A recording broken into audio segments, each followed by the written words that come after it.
Welcome to EPG Padashala. I am Dr. P.P. Ajay Kumar, Professor of English, School of Distance Education, University of Kerala. Today we will discuss two important poets of the 1930s, Auden and Spender, and this come under the paper 20th Century English Literature.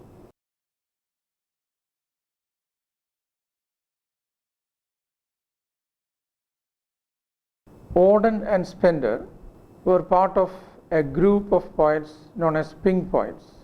Apart from Auden and Spender, Louis MacNeish and C.D. Lewis also were part of this group. They were also known as the poets of the 1930s. One of the important features of this group is that they responded to the social issues of the time and had a kind of commitment to the cause of the poor. The common characteristics of this group are the innovative experimental style and the intellectual nature of their poetry, the absence of a kind of emotional outburst that is present in Dylan Thomas, and their political involvement with communism. It is true that they were influenced by both Marx and Freud, and their common identity was reflected in their cynicism and satire.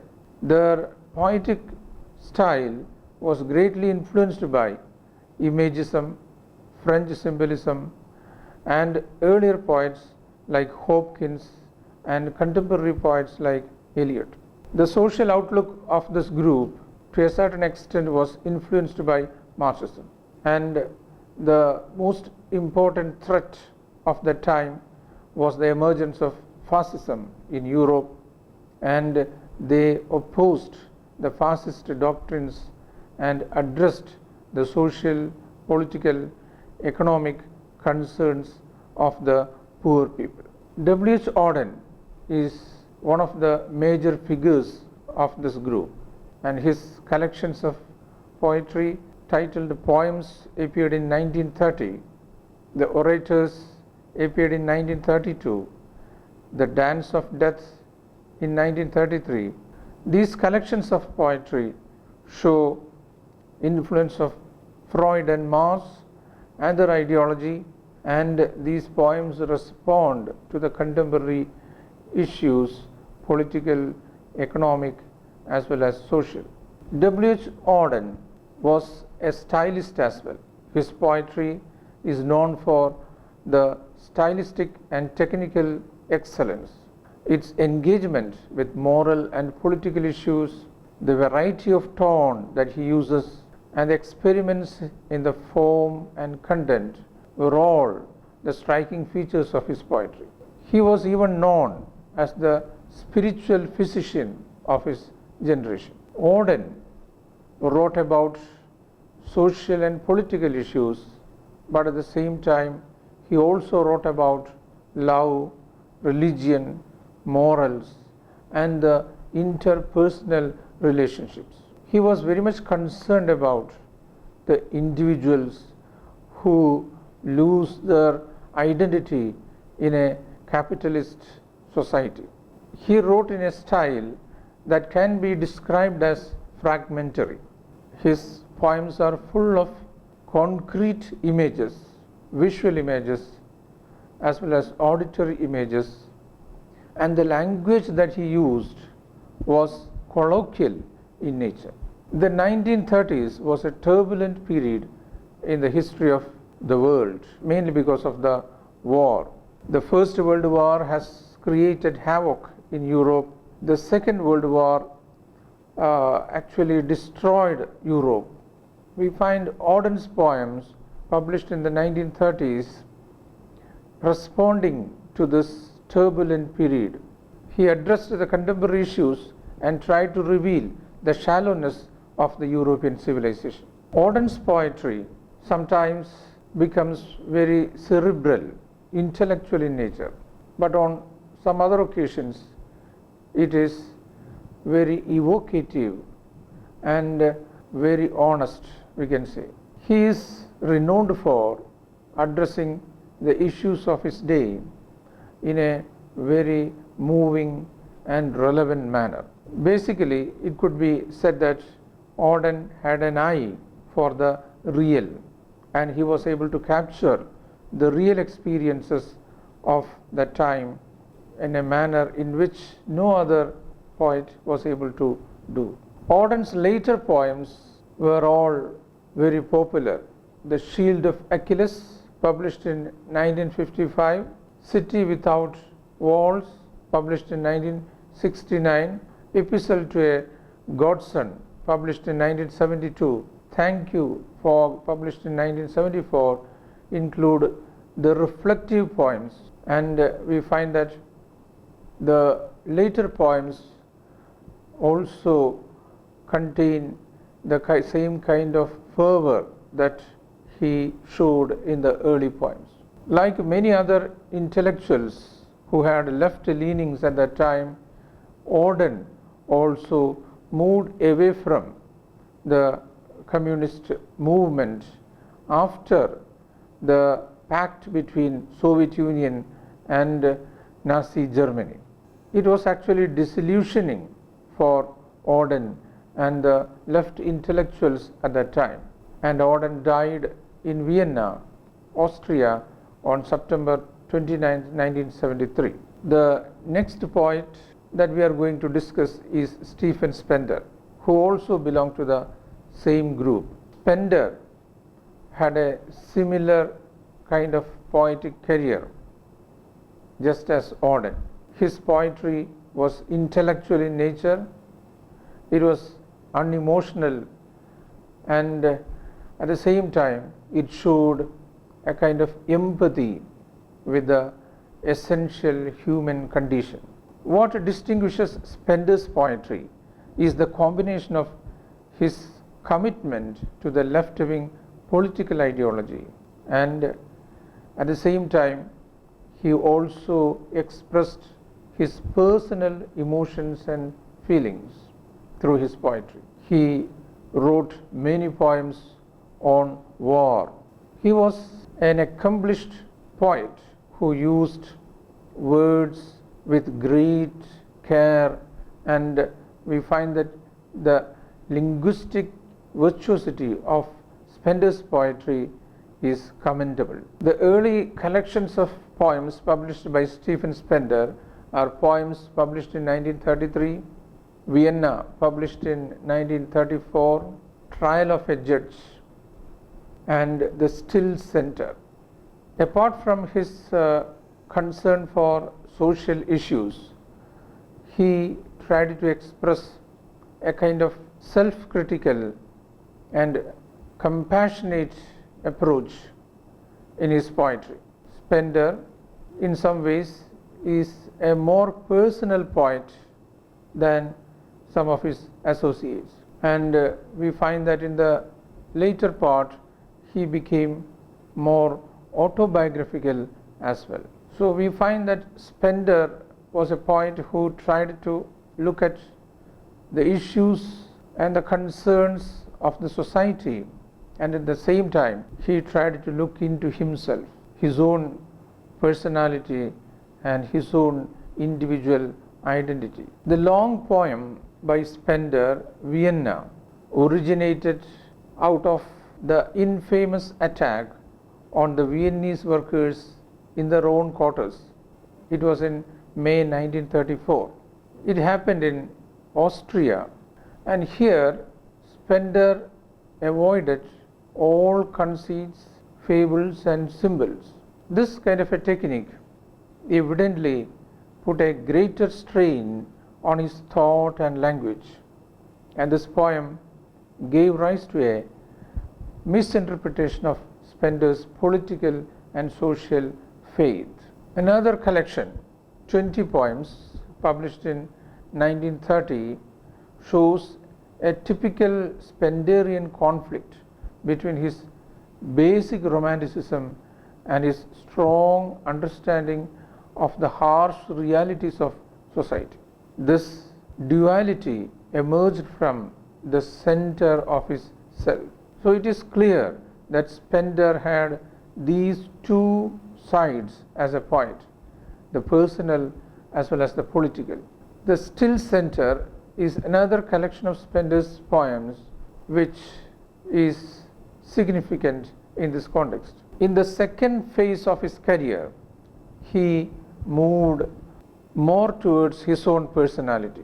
It was a kind of retreat, a journey into the self.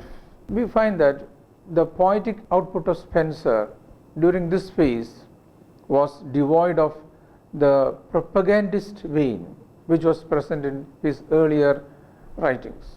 And in the second phase, his poems were filled with the themes of love, self, horror, war, pity, and personal sorrow. The most important collections of poems published during the second phase was Ruins and Visions, published in 1942, Poems of Dedication, published in 1947, The Edge of Being, published in 1949, Collected Poems, published in 1955, Selected Poems, published in 1964, The Generous Days, published in 1969, Reason Poems, published in 1978, and Collected Poems, published in 1986. So basically, Spender emerges as a poet who is socially committed and at the same time exploring his own individual personality. He cannot be termed as an innovator as far as the style of writing is concerned.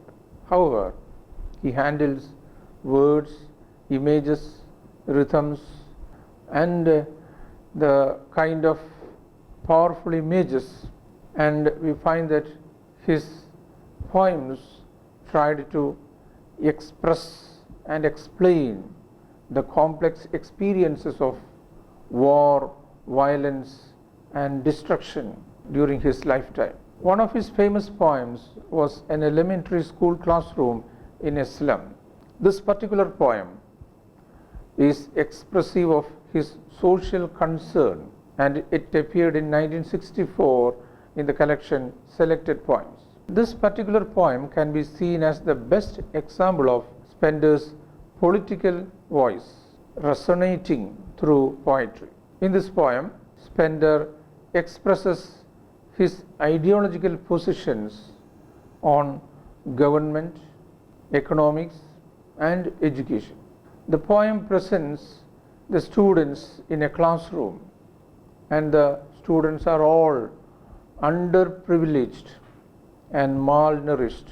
The poem actually speaks about the attitude of the capitalist government towards the children belonging to the lower sections of the society. The government is supposed to supply equal opportunity to the children belonging to the lower classes. But in this classroom, where the children from the slum studies, the facilities are minimal. So the poet tries to present the class and the kind of discrimination that is prevalent in a capitalist society. This poem also addresses the issue of race. This is written during the time of civil rights movement in United States. So it was a kind of response of the poet towards the racial discrimination in the United States of America. The poem, The Pylons, is a response to a very crucial theme which was addressed by many other poets in the past. It refers to the encroachment of the modern technological world to the innocent, serene countryside. We have seen that the Romantic poets like William Wordsworth addressed the issue of the encroachment of the urban industrial culture to the serene and pure village or the rural culture. So here the poet is addressing a similar issue. He presents the installation of a modern technological world and the reactions that it creates in a sleepy countryside. As a result of the publication of this poem, the creation of a term called Pylon School or Pylon Poets, and this term was used to describe this group of poets. So this particular poem is considered to be a typical poem by Spencer.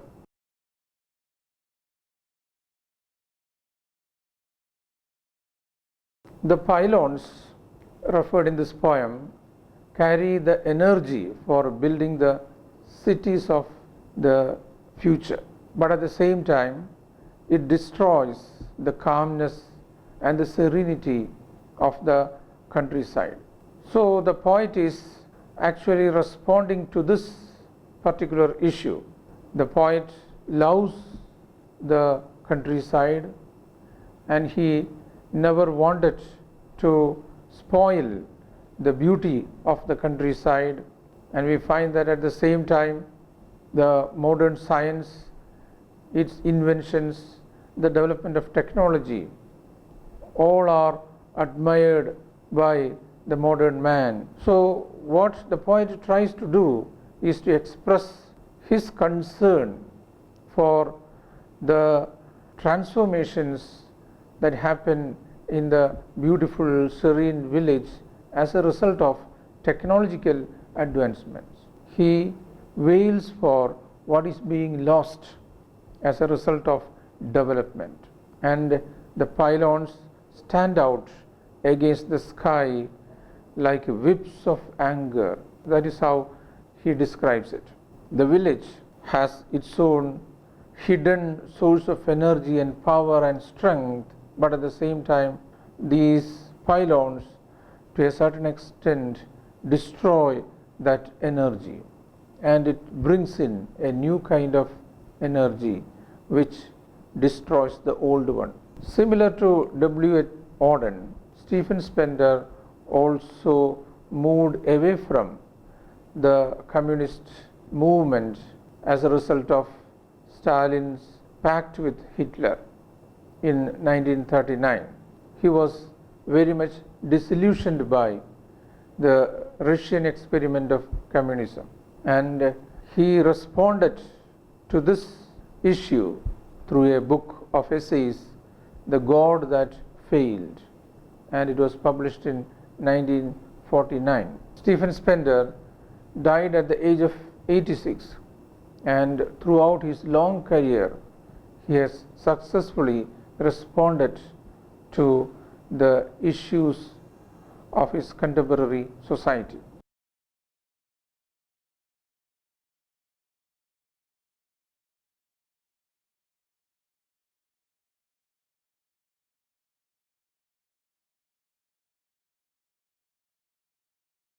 So far we have seen two eminent poets of the early 20th century, W. Auden and Stephen Spender. Both of them were similar in many ways. They were poets who were very sensitive, and they responded to the contemporary social and political issues, and both of them had communist leanings, and both of them moved away from communist sympathies as a result of the pact between Stalin and Hitler. So they are similar as far as their response to issues are concerned, and they actually generated a new way of looking at the world, because unlike the modernists who are very objective in their approach, these poets were a kind of a mixture of objective intellectual approach as well as personal emotional approach. They tried to combine the characteristics of older poetry as well as the contemporary poetry.